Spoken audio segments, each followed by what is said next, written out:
Okay, so here we go with the lab. I hope you have had success with it. So yeah, I also already went ahead and put in the function. Well, all right, let's just do it in order, okay? So here we go. We're going to change function mode to parametric mode. You're going to use that a lot in later sections as well. So we're going to go to mode. You're going to get used to changing these up. Here's where it says func, and we're going to put that in par for parametric. And then we just quit out of there. All right, now under the window, I didn't set up the window ahead of time. I should have. We are doing our x min is going to be negative 10. Our x max is going to be 10. Our y min, yeah, I'm going to have the scale be 1. Y min is going to be, I really should have set that up ahead of time, negative 2, and y max is going to be 2. All right, we'll have that step be also 1, the y scale, right? So that just tells you what the distance is between the tick marks. All right, and so that's all these. But then I have all these t stuff, and I probably should have put that first because it's at the beginning of the, right, your x min and x max are down here, and it's got all these t's. So t is time, all right? T is time in this thing. So we're going to set our t min to be negative 10. That means we're going to start at time negative 10, which means 10 seconds before whatever like the central point of the problem is.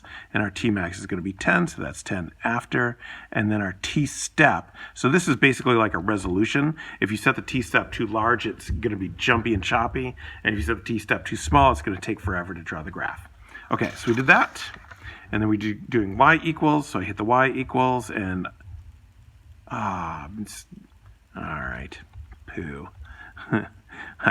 I had this in, but I put it in while I was in func mode, and when you change to parametric mode, it doesn't keep what you put in func mode. All right, so we're going to enter the equation from the problem. So under, let's follow these directions through. For x1, yeah, we're going to put the equation of the problem. Okay, so it is a negative x cubed. So write the equation, and so right away it puts t, right? So I got x1 t, and it's putting t for my variable, which is what I wanted anyway, although, of course, it doesn't really make a difference.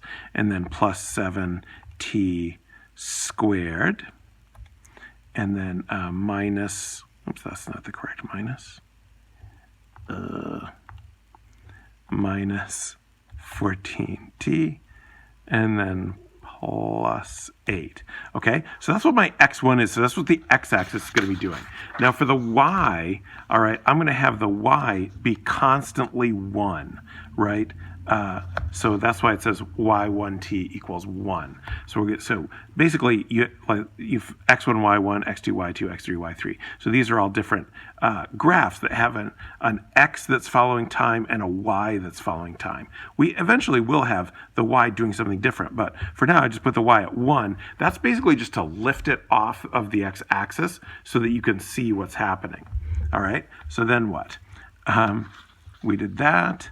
On the x, scroll all the way down. Oh, right. So we're going to change and put the O thing. This is a cool thing. Like all these things are like sort of cool things that you might not have known your calculator can do. So if we arrow over, and I'm just using just these cursors, arrow over to where, see, normally you have this diagonal line over there. What's that for? Well, it tells you like what the graph's going to look like. So then what I do is press enter.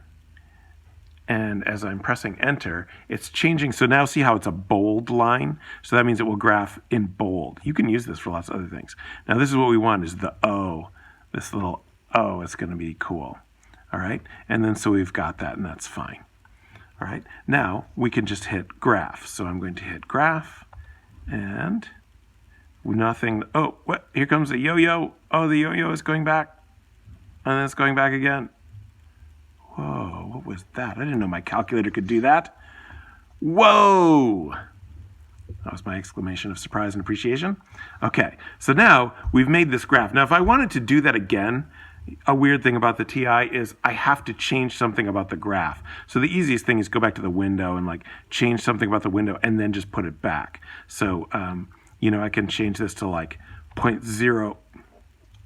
that's not a change, 0.01, but then just change it back to 0.1. Basically, you have to trick the calculator into thinking that you changed something to think that it needs to graph it again. Otherwise, it won't. Oh, it didn't fall for that.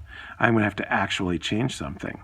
So I'm going to change the y1 to, I'm going to go to my y window. I'm going to change my y1 to be 2. Just lift it up a little bit. And then when I graph it, it's going to graph it over again so I can watch it again. So if I want to see it do it again, I need to change something is what I'm saying there. 2 was a little too high since I only went from -1, 2 to 2. So if I want to see it again, I think it's still graphing. Yeah, so change this back to 1. So basically I'm saying if you want to see it again, you got to change something. There it goes.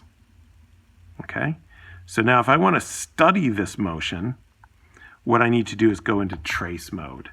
So I hit trace. Well, it's not done graphing yet. So eventually I'll be able to hit trace. Okay, and now in trace mode, what you want to watch is you got X, you got Y, and you got T. So this starts with T is -10 because that's where we told it to start. Now, look where the X is. The X is 1,848, so that's way over there. All right, so that's why for the first few seconds of the graph, you didn't see the graph showing up. So if I press but the Y is just 1. So if I press the right arrow, so you're going to remember what these arrows are controlling is time. So that's your T variable. So as I drop the T is now down to -7.2. I can see that the X value is dropping. It's very quickly. It's down to 624. So it's getting closer to being on the screen. It's going to be on the screen when this X value comes down to 10. So I'm already down to 217. I just keep pushing this, right, to move the time forward. We started time as -10. Here's 140, 131, blah, blah, blah. I probably could have set the T to be different, but too late for that now. I got 14 now, so it's like right over here. Oh, here's 9.4. So now, see, the cursor is on the screen.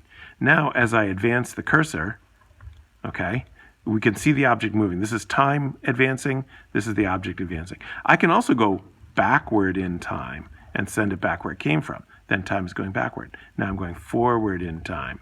So I can see where the object reverses, what time it reverses at. And I can see what time it reverses again, and then I can see it going back off the graph, and now it's going off to -infinity probably, right? Okay, so that is how we can use trace mode to look at what the graph is doing. So we'll look at the question part C and D in a little bit.